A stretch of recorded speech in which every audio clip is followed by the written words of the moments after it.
finding me.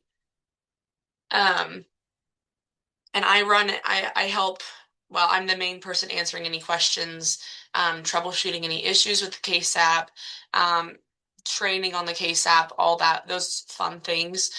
So if you have any questions after this, again, please feel free to email. But I've compiled a lot of a lot of questions that were put in at the registration.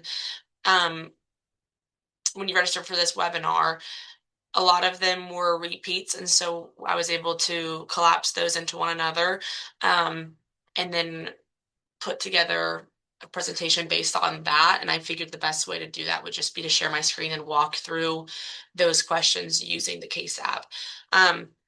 So the first one and the main question we got was how to upload criminal history. And that's kind of a two-parter. So one was how to upload when the PSI that you're uploading from isn't in Domo yet.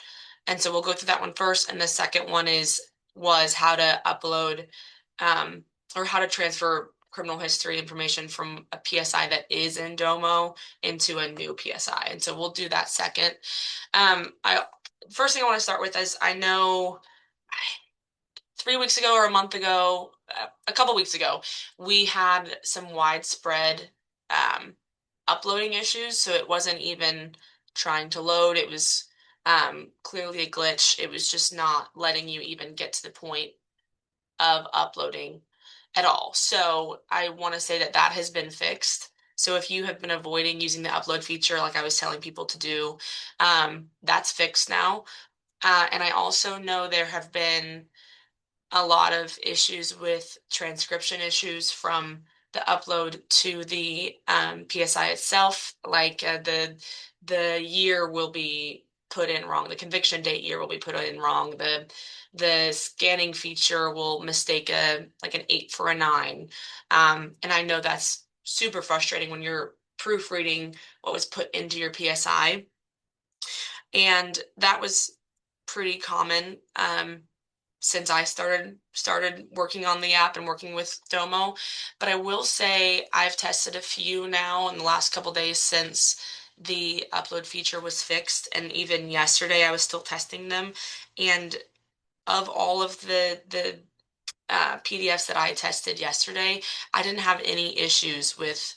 There were no errors reported from um, the upload to the actual PSI itself, the web form, and I'll show you, and it might make more sense once we do an upload. I know that was a very common complaint, was that those years were being entered in wrong when you scanned. And it was a complaint from CSOs, and I was also seeing that a lot on my end as well. But I think what happened was when they fixed the glitch in the upload feature just a few weeks ago, um, I asked them, they updated the AI that is being used to scan the information from the document that you're uploading into the PSI itself. And so I think whatever update they had to run to fix the glitch also may have updated the language model, and it's learning more now, and the more you input, the more the program learns. So the more issues you fix, the more it learns. So um, I would I would suggest using that upload feature, even though it can be frustrating. But I do believe that that conviction date may be fixed just within the last couple of days that I've tested it. So I know a lot of CSOs weren't using that scanning feature at all, but I would recommend trying it again because it may be working again for you. I know it's working on my end, and if it's not, please let me know.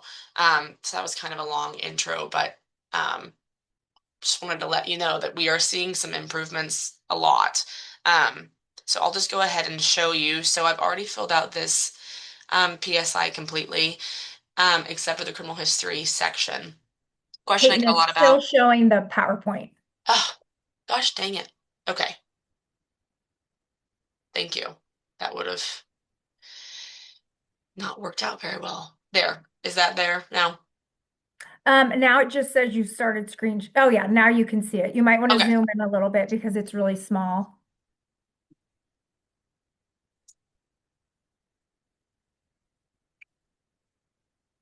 That better? Yeah, that's Okay, better. awesome. So one of the main questions I get is sometimes CSOs will be filling out their criminal history. They'll miss this because it's kind of just thrown in here. They'll forget about this section here, and they'll try to go into prior convictions, and it won't let them put anything in. And that's because you've either put new criminal record, which means, I mean, there's no prior conviction, so you can't put any in, or you just haven't entered anything at all. So just make sure that prior record mark is checked before you start entering in criminal history, because that's kind of a common question I get regarding this section itself. Um, okay, to import, you're going to hit this import prior convictions button. It's going to ask you to upload a file, and I've just used one that I've received before for this. Click it from your wherever you have it saved. Open it. It's gonna have a little check mark when it's downloaded, and then you're gonna hit upload. But of course, probably today when I'm showing everyone how to do it, it may take long. There we go. Okay, so you'll never, unless you imported the wrong, like if you happen to click, I don't know, the wrong criminal history for this offender, it's a different offender whose criminal history you uploaded, that would be when you do import other. Otherwise, you want to do them all at the same time because it's coded. So if you do one page at a time, that second page you try to upload is going to replace that first page completely. So you want to do them at the same time. And the only reason these are red is because I it was from the issue I was showing you before. Um, okay, so it uploads to each box, and you'll obviously still have to proofread it. Um, Before the main transcription issues that I was seeing at least was in this conviction date box and the case number box, but I tried, I mean, again, I tried this yesterday and I tried it earlier today to make sure I wasn't a fluke yesterday, but all of these dates that were uploaded from that criminal history are correct. And one thing we are getting fixed is I know it is putting the convictions in weird orders, and we're wanting to see them, and you are obviously wanting to input them most recent to oldest. And so they are looking into a fix for that. So that will be fixed. And when you're proofreading, you will have to jump around for now to look at the correct conviction because they will be out of order. Um, but that will be fixed hopefully in here in the coming weeks. Um, so yeah, most of these conviction dates, I was used to seeing them transcribed incorrectly, but these are all correct. I'm looking here on the PDF on my other screen, and you may have to jump around to proofread, but they're correct. So I know a lot of CSOs weren't using it because it was frustrating because they are being put in wrong, and when you change those dates, it jumps around on you, and I understand that. But I would highly recommend maybe trying again today because I also would like to know if it's just my computer that happens to be working right, and if you are still having issues where most of these are being put in wrong, please email me so I can investigate why that might be doing it for mine and not on yours if it's a browser issue or others. So please let me know. I want to make sure I cover everything. Also, one of the other change requests we're working through right now, and we're kind of in the early phases of this one, so we don't know when it will be implemented, but we are working to get rid of the drop downs. So it will be, I'm going to clear that out to show you. These won't be here anymore. It'll just be, um, you can type in them like word for word what you've researched. It was just decided that how it was built in the beginning a few years ago, this section, it's just not working for CSOs. It's based on what they have available to them when they're researching offenders' criminal history. So this will be completely manually typable. You can type in it, and it won't force you to select other and then type. It'll just be open to be typed in, and that will still work with the scanning feature. It'll scan over from your upload, everything that was in that upload, it'll scan over into the correct boxes. Um, so that is just an update to keep an eye out for. Right now, you'll have to continue selecting other, but again, and hopefully in the coming weeks. I don't have a timeline yet on that. We're still working through those fixes and making sure we, put in the fix that's going to work for most CSOs. But just keep an eye on the buzz feature for that because that will be coming. Um, and that is kind of a lot of my responses for a lot of the questions or issues that were put in at the beginning when you registered for the webinar. A lot of them are repeats that I've heard before that I've added to the list of change requests that we are working on fixes for. And I'll update you as we come across those in the webinar. I'm going to put in a random one here so we can submit. Okay, so now I'm going to show you how you would transfer criminal history from a PSI that's already in Domo. So I'm going to submit this PSI. It's going to tell me where something is wrong. Okay, so there's one here that's, and these will still happen. I mean, you'll still, hopefully it'll be less and less, but these, some random errors that weren't transcribed right, um, will still happen, but with more and more work being put in and it's learning from what's being put in now and fixed, and hopefully it'll continue to learn. It won't keep happening. Let's submit. Where is the other issue? Just put in some random ones here. Okay. So I'm going to submit this PSI. It's going to tell me it's submitted. It goes to the journal entry. I'm actually going to jump in here and show you. One of the questions was what gets transferred from the PSI to the journal entry. This is just submitted. You just saw me submit it. So I'll show you. I'll just jump ahead real quick and show you what was transferred from the PSI into the journal entry. Um, so offender information was moved over. Again, all of this is still editable for your attorney or for the attorney. So it's moved over from the PSI, but if something changes or if something was input wrong in the PSI and instead of amending the PSI, you just want to edit it in the journal entry, they're able to do that. Obviously, bench trial, or proceeding, they'll have to put in, and same thing with pretrial status, objection. Primary offense information is moved over from the PSI. They'll obviously put in special rule specifications. Sentence imposed will be all them. Um, I didn't put in any costs in the PSI, but any costs that are in the PSI will be moved over into this section on the journal entry. Recap, obviously, they'll put in incarceration credit. This is one of the questions. That's another change request that we are working on getting moved over from the PSI to the journal entry because we've heard some complaints about that. That is, Domo is, that's on our list of change requests that we're hoping to push through in the next few weeks. So this soon will be moved from the PSI into the journal entry. This will obviously be left blank, the award not awarded and the location, but the dates and the days will be moved over. And then obviously if there was an additional offense in the PSI, that will automatically be moved into the journal entry. This PSI just only had one offense.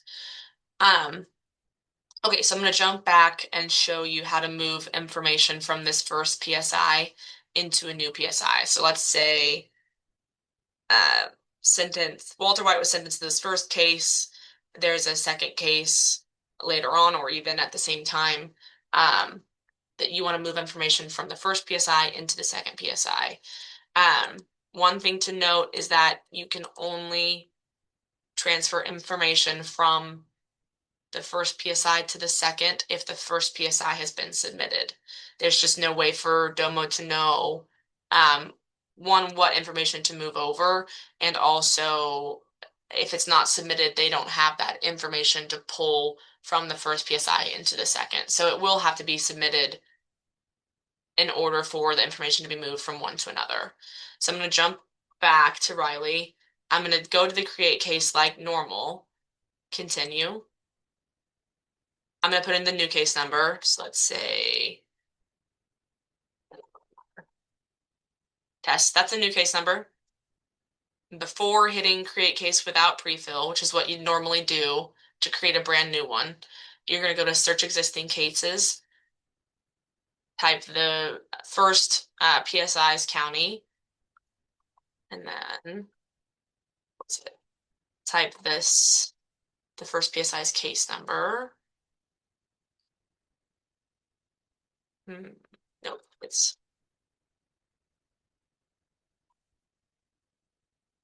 search. It's going to pull up with that PSI. It's going to show you the um, offender name and date of birth, just so you can verify. And then you're going to hit use case to prefill. You can still create case without prefill, so you can always search for that case and see if it is in Domo. And if it's not, you can still do create case without prefill. But this button will light up when you've put in an existing case. So use case to prefill. And it's gonna look exactly like the first PSI. I know there was a question that was put in asking why all the information from a first PSI gets moved into the second PSI. That's just how the app was built. If if you have suggestions on what shouldn't be moved over, I know like primary offense and additional offense, uh, we can look into what it may be to get those not transferred from the first PSI to the second. Um, but right now, everything is getting moved over. So it's going to look exactly the same as that first PSI. If there was show credit, that'd be moved over. Um, I mean, I can just scroll through it, but it's going to look exactly like the first. And it's, still useful. You can just exit out this information and put in new. I mean, it's extra steps, but all of this criminal history will be moved over. So you won't have to input all that new criminal history or the old criminal history, but if you've already input it once, you don't then have to do it twice. It's all still there.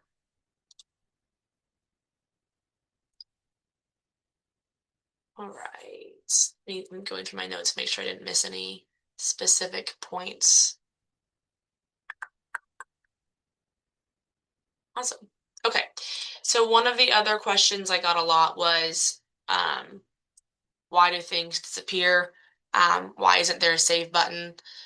And those kind of go hand in hand. Um, Unfortunately, I've badgered Domo a lot about why things are disappearing. I'm hearing it a lot that either whole sections, whole PSIs, the criminal history is getting deleted out. I do get that a lot. And Domo hasn't been able to figure out why, and we don't know if it's because they are using Mac computers or Apple computers, and we are using, well, I assume most CSOs are using PCs. We use PCs. If maybe there's a barrier there that they're not able to see, or if it's a Wi-Fi issue or some kind of browser issue, we don't know. They don't see. It should be auto saving. It's supposed to be auto saving, and they can't see why. So the solution that they've decided on is to add a save button. Um, because it's supposed to be auto saving, adding that save button will override the auto save. So um, that's on the top of our list of CRs that we're looking into and seeing what it would take to add that. But just keep an eye out for updates on that. We're still, looking at possible reasons why things are leading out. And I know a lot of you have tried to send videos of when it deletes out, but that's one of the issues is if you don't know if it's going to delete, then why would you record your screen? So, um, anyways, I just wanted to update you all on that. I know that's not that I have a clear-cut answer, but we are working on adding a save button that would override that. But just keep in mind that when we do add that save button, if you're used to not obviously hitting save, whenever you exit out of a PSI or a form you're writing, it won't save because there's no autosave feature. So when it does autosave now, that's great to jump into and it's still there. But if we add that and when we add that save button, you will have to remember to hit save, or else it obviously won't autosave. So that's just something to keep in mind. And again, we're still working the same as we were before. Assuming it auto saves. I know things are still getting deleted out, but just keep an eye out for updates on that. I'll usually send um, change request updates in the Buzz feature, so keep an eye out. Also, still email me when it happens, because I can still jump in and see if I can pull it. But a lot of times that's the issue is it's not saving anywhere and it's just gone. Um, but just wanted to update you there because I know that was a big question was why do things disappear and what about adding a save button? One of the other things we got was traffic infractions requiring a post-release term. I'm gonna jump into a PSI just to show you. Um, primary events. Okay, so what's happening is when you put other, so let's say you have a traffic infraction, it's obviously not in the crime listings, so you need to go in and put other and manually type it in. I don't know I think it's this one. Type in the case number or the KSA title section. That's why that's. Type in all this information from the complaint. And then it's this obviously will all be cleared out when you do that because we're working off the first PSI. But it's requiring a post-release supervision term when there obviously won't be one for a traffic infraction. Um, that is when you use other, anytime you use other, it seems that it's going to require you to put in a post-release supervision term, even if it's not, an offense that may have post-release. I just emailed Domo about that yesterday. They are working on getting that fixed and seeing what's happening there. So there's an update on that. I know that was mentioned a couple of times. Um, so keep an eye out for that as well. That should be fixed pretty soon. It shouldn't be a hard fix. But when it's happening for probation duration, sometimes it requires a probation duration on cases when other isn't selected. You can hit other in that case in the drop down and then type in other, no probation, or whatever you decide to put in there. That option obviously isn't in the post release, which is why we're looking into getting that fixed so it's not required with a red asterisk anymore. I'm trying to, what time is that? Okay. Okay.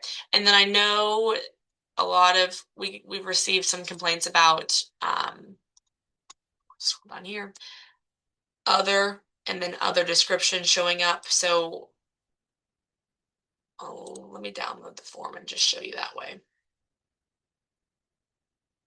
So when you put in other, which I know, can you see that? Or is it just showing the browser?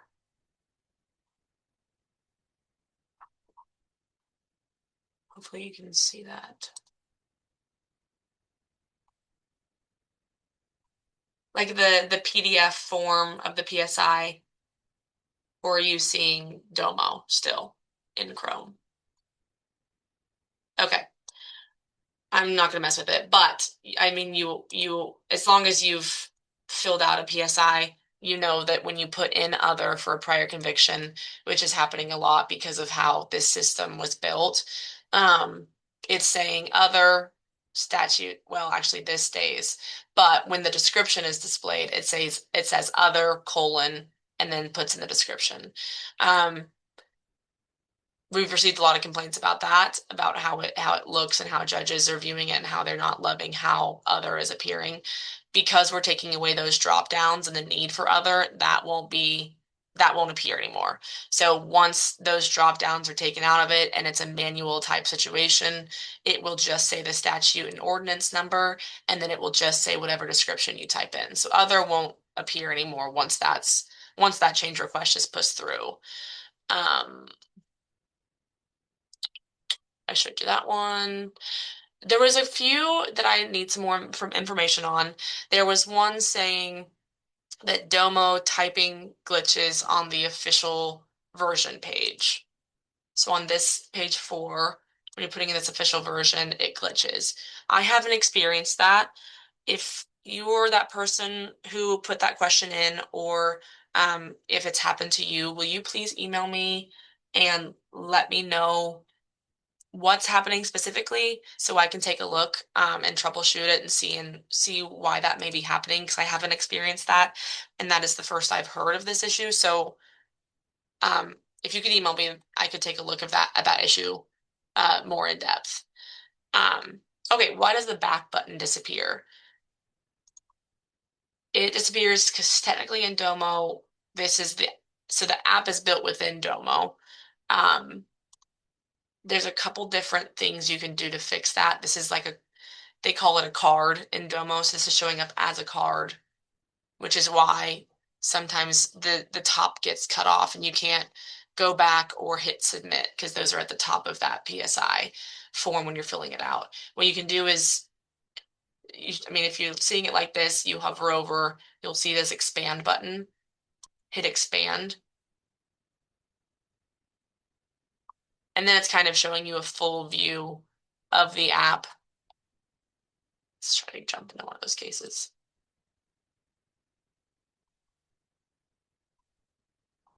So this all will stay put. So the submit button stays put, the back button will be there,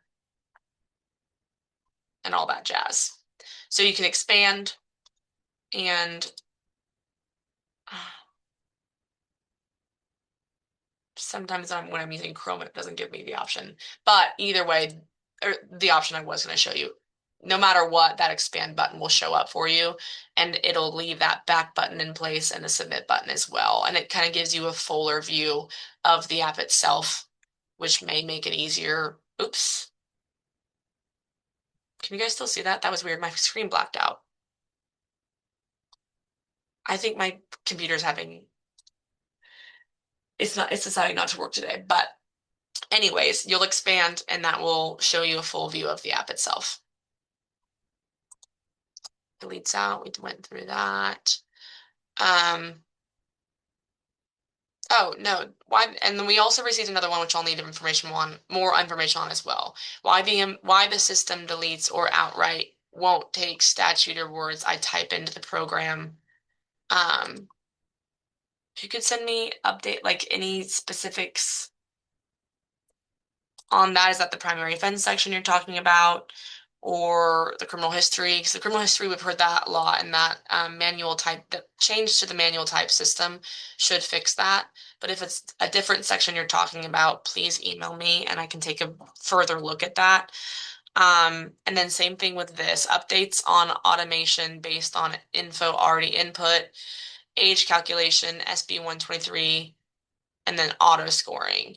Um, so info already input like age calculations, it should do that already. So if it's not doing that on a PSI, it should be. Whenever you put in, if you, it should tell you at least, you put in the age at that beginning of that PSI, and then you obviously don't put in the birthday until page 4.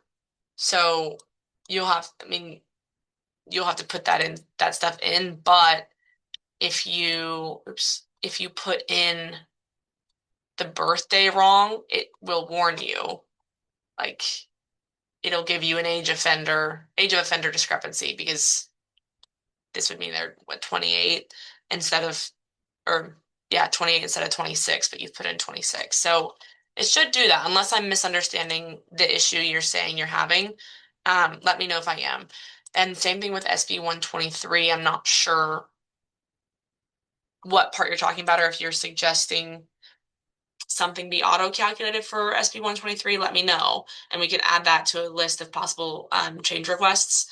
Um, so again, let me know if I'm misunderstanding this age one, but it should let you know if you're wrong on that. And same thing with like sentencing date or um, I know like date of worksheet also will update to the the most available one if you've put it in wrong.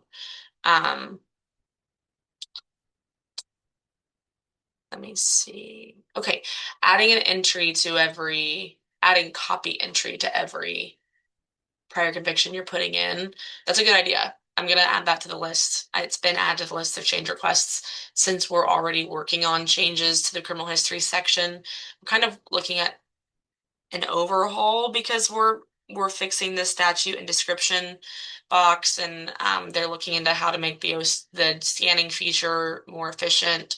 Um, so I'll throw this into that change request and see if they'll do it at the same time and just add copy from every entry. Because if you're entering manually and there's like possession of drug paraphernalia for number two, and then there's not another possession of drug paraphernalia till I don't know, number five, but then you can't copy it unless it's under directly under. So I'll add that because that's a good idea. Um, why the app? Okay, here's another one I need specific examples about. Why the app changes entries or data on its own, i.e. removes, adds things the PS writer did not do. Please email me on that because that's interesting and we should get that fixed. Again, I haven't had that issue. I haven't had people email me about that unless I'm misunderstanding. So please email me that as well, and we can look into that. Um, do we need to include the attempt solicitation or conspiracy statute number in the controlling statute section? If you're talking about the primary offense section, let's go back to what we were on in the first PSI. Okay, I know you can't technically do an attempt of this, but we will just for the sake of example. You don't need to include that statute number for attempt, conspiracy, or solicitation here because you'll mark it using these check boxes. Now, so that's for the primary offense section. Where that might be an issue, where it is an issue, I guess, is the criminal history section in section 13. Because if this is an attempted possession, which, whatever, if it's an attempted kidnapping, it's going to show you the KSA number and the description without ever noting that it was an attempted conspiracy or solicitation. And it also right now doesn't change the severity level. So that's a glitch we've discovered. Um, that's another one we're getting fixed. So we will either add attempted conspiracy or solicitation in this box or in the table when you download the form in the current crimes of conviction table. It will either note attempted solicitation or conspiracy in this column, or we'll add another column that says, A, C, S, and we'll note it there next to the severity level, whether it was a misdemeanor, infraction, or felony, and person, non-person. So that's getting fixed as well because it should say in the primary offense, even though it says it in the primary offense section that it was attempted, it should say here as well. Because if you're just looking at the criminal history section, it just looks like this is a PSI for, or a kidnapping instead of an attempted kidnapping. So that's getting fixed. Okay, I think I went longer than I thought I was going to. So I mean that was make sure I go up through and I went through everything. Uncreating, did that one, did that one. Do we have time for follow-up questions, Francis, or do you want to jump into yours? I covered all the questions. I can jump into mine really quick and Okay. then people, if you have questions, put them in the chat box. I did want to mention and thank Peyton for all of her work on this. She's done a lot of change requests based off of the feedback that you all have given her. So please keep doing that. This is going to make the experience better for everybody. Wow. There we go. Okay. So if you have any more questions, put them in the chat box. We'll go over the questions I got real quick on the registration process. So I'm going to share my screen. Let's see.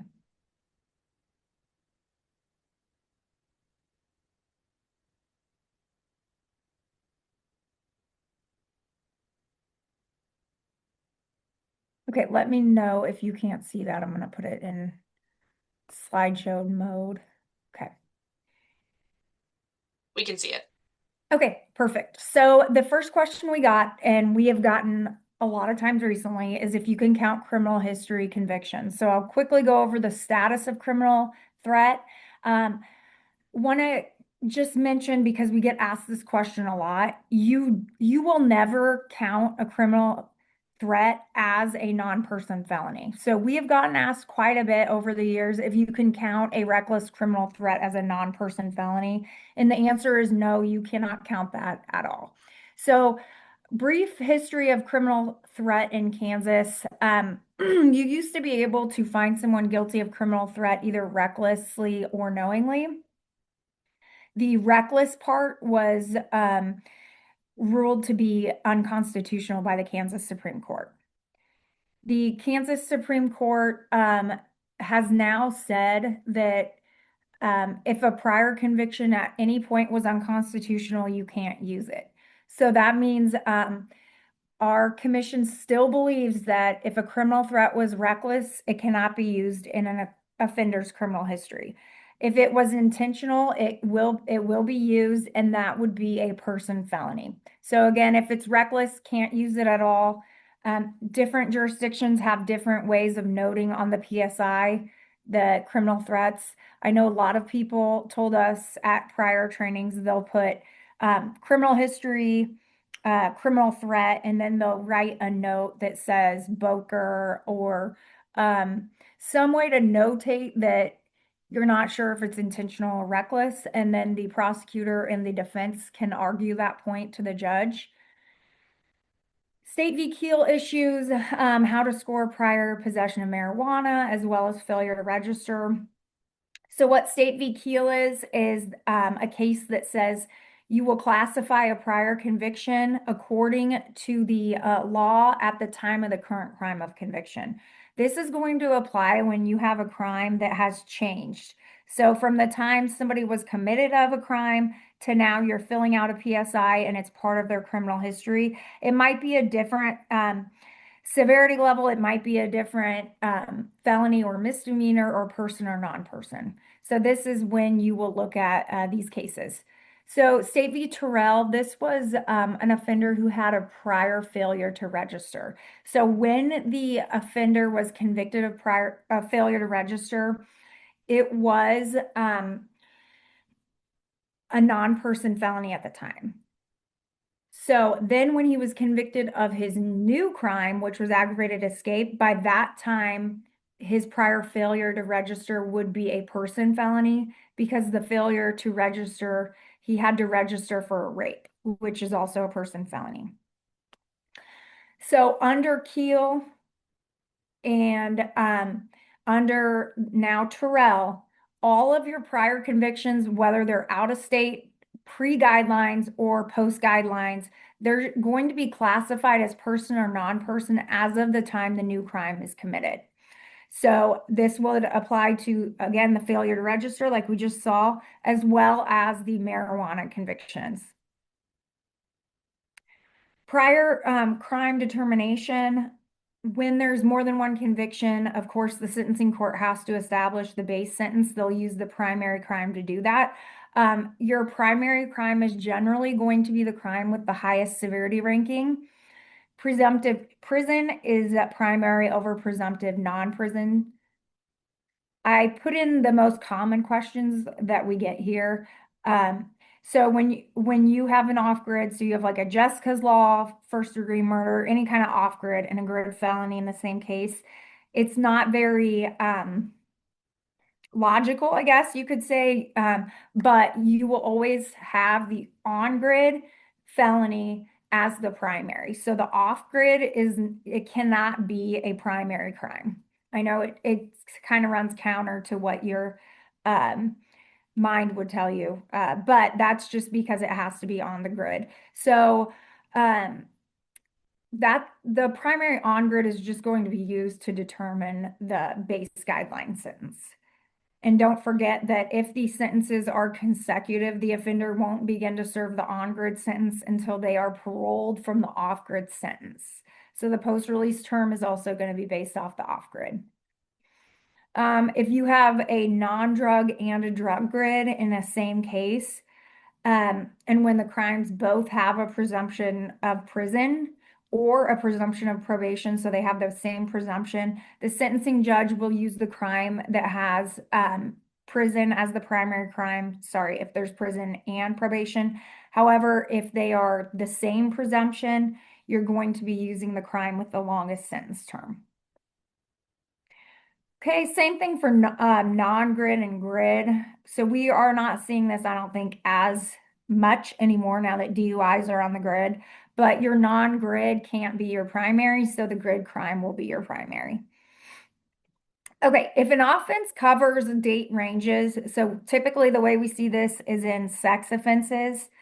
Um, that's where we usually get asked this question. What year PSI should you be using? What we have told people in the past is because there's no case law on this that we have found, you would typically use the earliest, so when the date, when the offense first started.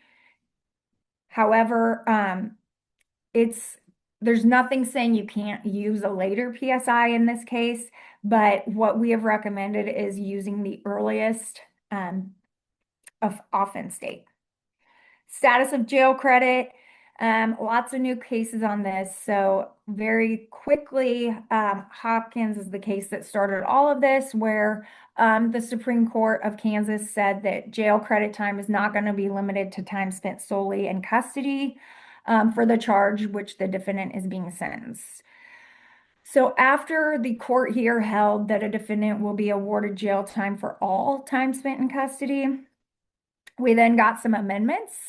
And what was amended in the jail credit statute was at the bottom where these things should not be included when you are totaling a defendant's sentence. One, anytime awarded as credit in another case when there are consecutive sentences that are imposed on a defendant. You also will not include any time spent incarcerated in another jurisdiction if no hold has been issued in such jurisdiction for the case being sentenced. So again, check if there's a hold in the other jurisdiction. State v. Irvin came out after that. And in this case, Irvin was sentenced to life in prison with parole eligibility after 724 months in prison. This was consecutive to all of his other cases. The judge did not give him all the days credit. He didn't want the defendant to get duplicate credit. So then the defendant argued that according to Hopkins, the jail credit was not correct. The state said that Hopkins doesn't clarify consecutive sentence jail credit. The Irvin court here said that when Irvin was sentenced, the courts were directed to credit a defendant with an allowance for the time which the defendant spent incarcerated pending the disposition. So again, the statute had not been amended at the time Irvin was sentenced. So the court said he was entitled to all of the days he was spent in custody, whether he received an allowance for all or some time against a sentence in another case. Okay, so it did not look at the 2024 amendments here to say whether it was retroactive, but the court recently, the Kansas Court of Appeals had said that the amendments to the jail credit statute do not apply retroactively. So the version of the statute in effect at the time the crime was committed applies. And I will say that there was just a case that came out that where the state tried to challenge Irvin again and say that it was decided incorrectly, and the Supreme Court, I believe, said they were not changing their ruling, essentially. Okay, when can you count out-of-state convictions on special rules with 3 or more convictions? Please distinguish. This question was asked, so I put 2 special rules up here to show you all the difference. So special rule 26, over the years, Chris, our staff attorney, and I have been asked this question quite a bit. Can you use out-of-state possessions to make special rule 26 apply? We have said no throughout, and then we've recently actually got an unpublished decision that states that you cannot use out-of-state convictions for special rule 26. What I want to show you all is how the language will be different in the statute if you can or cannot use out-of-state. So you'll notice here that the statute says the sentence for a third or subsequent felony conviction of KSA 215706. So that is specifically mentioning the Kansas statute priors.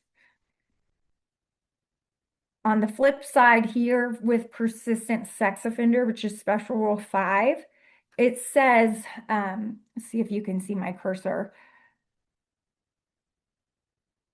Let me move it around a little bit. Okay. The offender has at least one, oops, sorry about that, has at least one prior conviction for rape in this state or a comparable felony from another jurisdiction. So it has language in Special Rule 5 saying another comparable felony from another jurisdiction.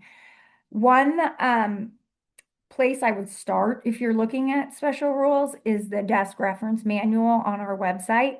We have put language that says something similar to here. There's no indication in the statute. It would include priors that are substantially similar offenses from another state on those that we don't believe you could use other states. Okay. Okay, so are there any other questions specifically on Domo before Peyton does a um, demo of it? I know that was really fast, but I wanted to focus on Domo today. And here, before she goes into that, if you have questions, that is Peyton's email and her phone number. If you have other kind of questions like the ones I just went over, feel free to email me. My email address is right there, or Chris, his email address is there too, the KSSC attorney. Someone asked about the recording. We will be posting that to the website. And I know there were some questions about the date range. Domo does go off the most recent one, and that was I think that was right before my time, or they were pushing it through when I got there. So I don't know if John. I know you said, Francis, that it uses the oldest one, but the Domo uses the most recent. So that would be, I would have to go back through John's emails um, to see why that was decided, if we should be going off the oldest. But um, for the questions in the chat, that it does go off the most recent date. It automatically pulls that form. Yeah, and we will get that figured out too. But like I said, there's no case law on it. That's what we have told people in the past. But it might change with Domo.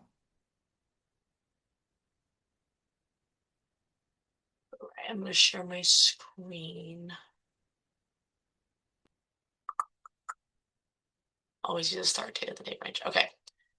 I will have to look into why it was done the other way. Okay.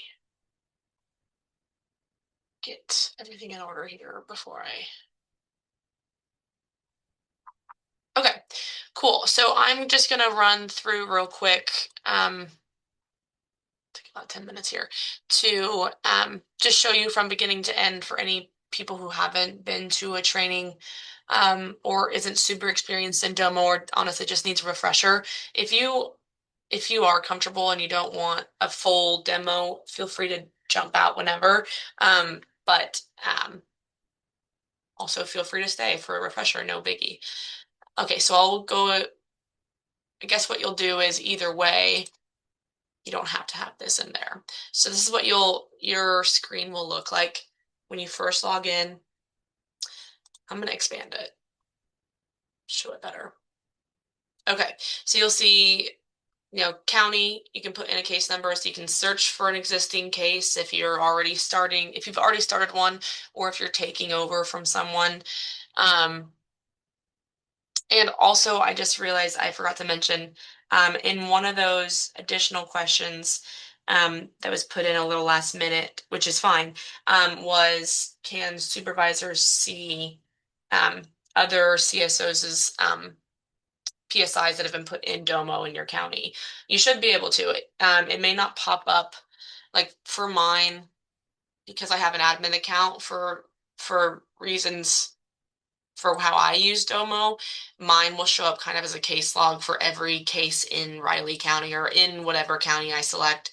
That I don't believe it'll do that for you. It'll look different because your account has different permissions as an investigator, but you should still be able to um, type in the case number and search it and be able to pull up a case that you're wanting to review. So the process will look a little different rather than having a full case log here, but you can still type in that case number and pull it up. And again, let me know if that's not happening because it should be an easy fix. Everyone should be able to do that. It might just be a matter of looking at what groups you've been put into.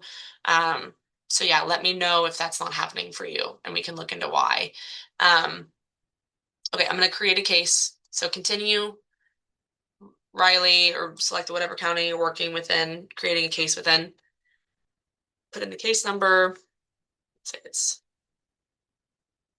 random one. And again, if you're not pulling in information from a prior PSI that has been inputted in Domo, you won't use this section at all. Excuse me. You won't use this section at all. You'll just create case without prefill. It's going to pull up an empty form here.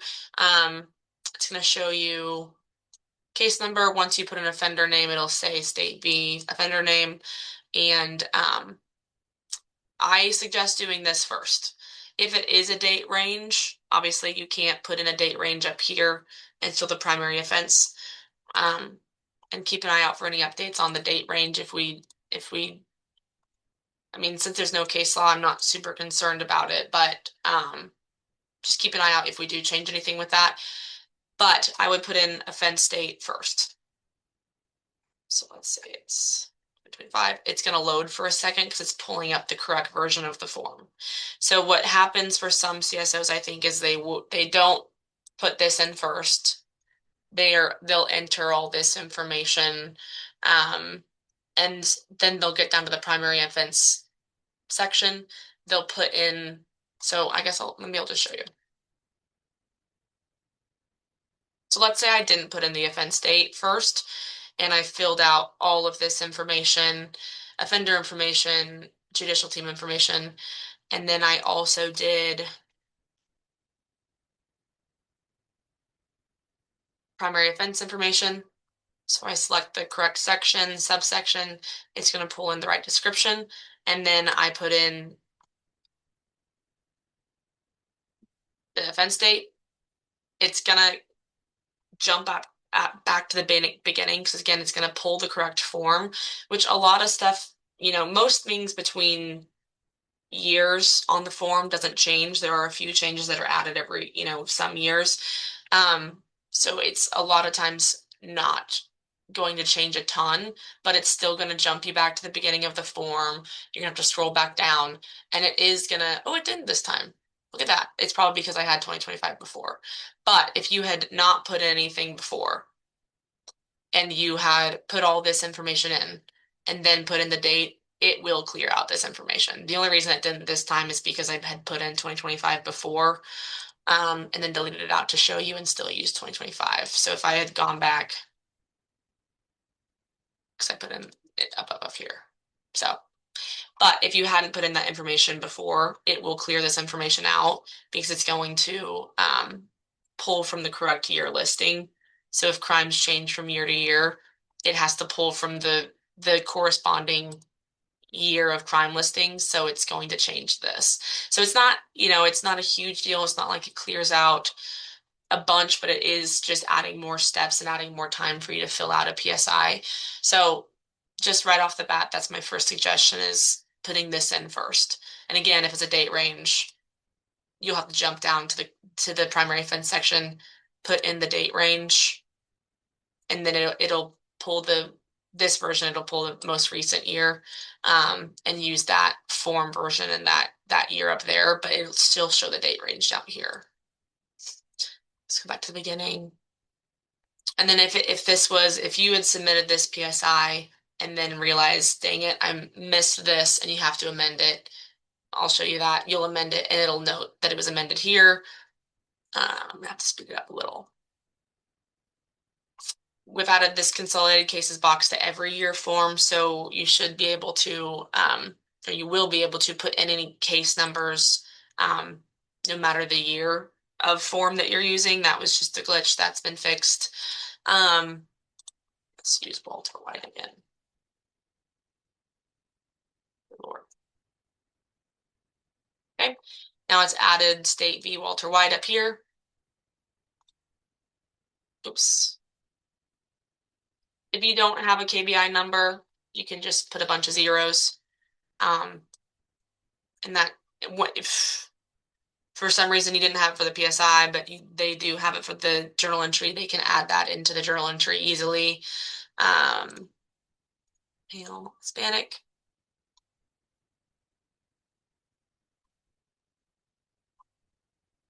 Oh, what was my, that's fine.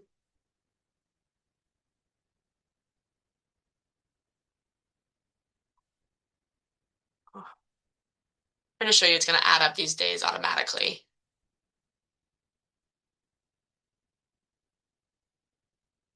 Okay, so obviously that's not hard math, but if it was, if it's a couple years or a year, whatever it may be, it's going to add these up.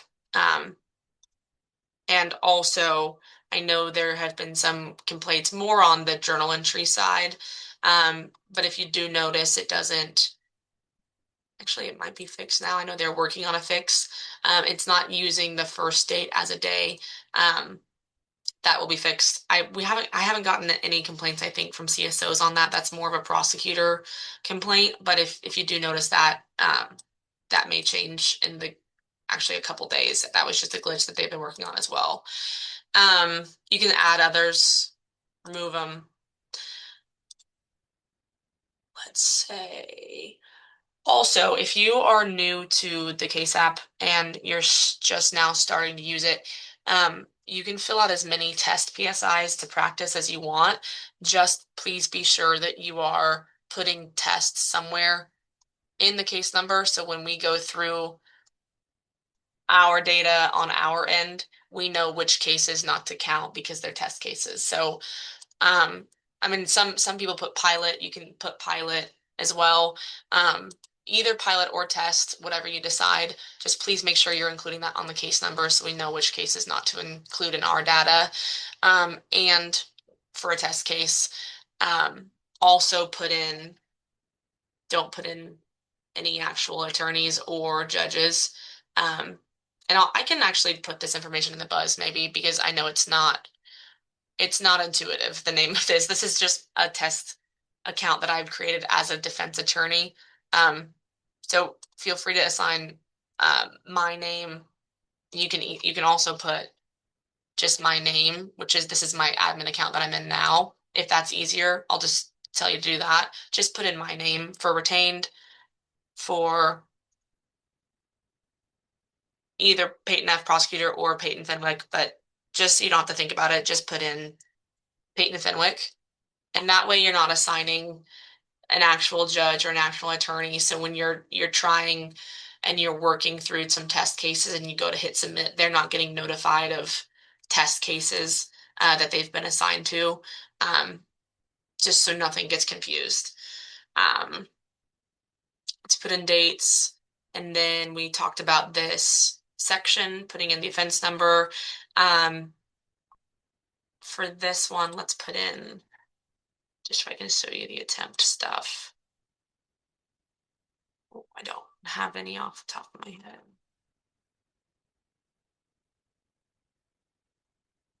Still drug. Okay, that's fine. Um, okay, so it's gonna show you, it's gonna pull in the subsections possible for this statute, and then it's also going to tell you, it's gonna automatically fill the person, non-person, grade, category, um,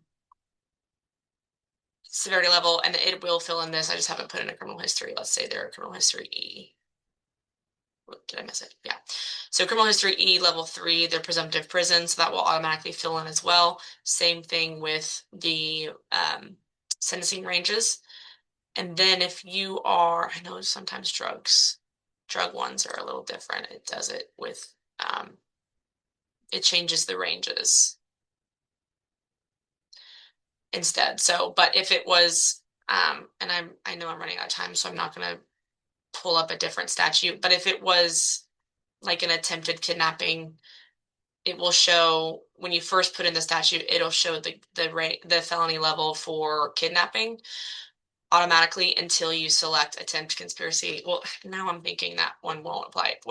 Whichever attempted theft. I don't know why I'm trying to use complicated ones like drug or kidnapping. If it was an attempted theft and it was one level and then you hit attempt, it will show that degrade down to severity levels. It will reflect that here. Um, and it will, for some of these drug offenses, it'll automatically fill um, with the type of substance. I know there's been some issues with that where it will maybe fill the wrong drug. That's okay. There's a list, or if it's not listed, you can hit other and then type it in here. Um, marijuana. You can put in drug treatment, mandatory with court finding, and then you can also put in why they weren't eligible. Um, and then it'll automatically fill in these post-release and probation durations. I know we talked about the infraction stuff, so that's getting looked at for traffic infractions or for any offenses you put in as other. Um, I know there have been some people email me, some CSOs email me with some issues with what's available to select in the drop downs. Like maybe the subsection that's listed on their complaint isn't listed in the drop down. Email me with those. I'm usually prioritize those because those are quick to look at for me, and I know you guys are on a time crunch. So if you're not seeing a subsection available that's listed in your complaint, either it is sometimes it's an issue on our end that I can jump in and fix that I email either Francis or our staff attorney to verify that those need to be added, or sometimes the complaint is written wrong. So in those cases, I'll come back to you and say, hey, uh, maybe contact your prosecutor.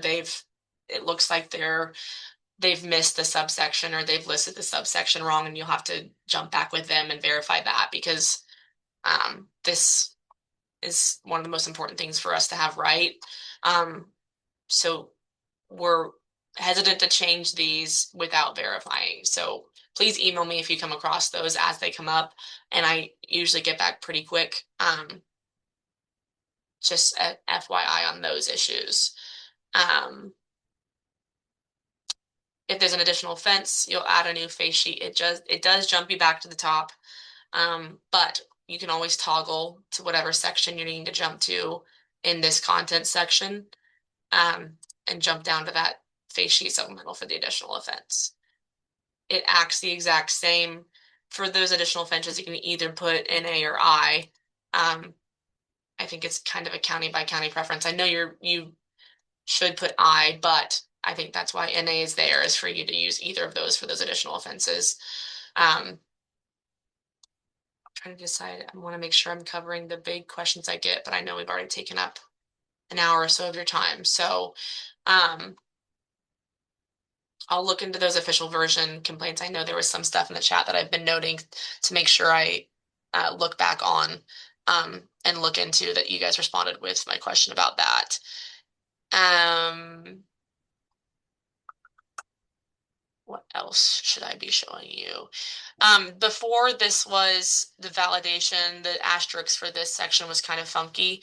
It would only let you select, oh, it was just kind of funky. So before we've opened this section completely up, so you can select whatever.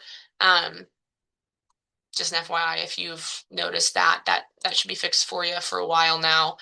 Um, what else? Probation conditions here, assessments. Um, when you select no contact with, you can select victim, co-defendant, or other, and then you can type in that other name.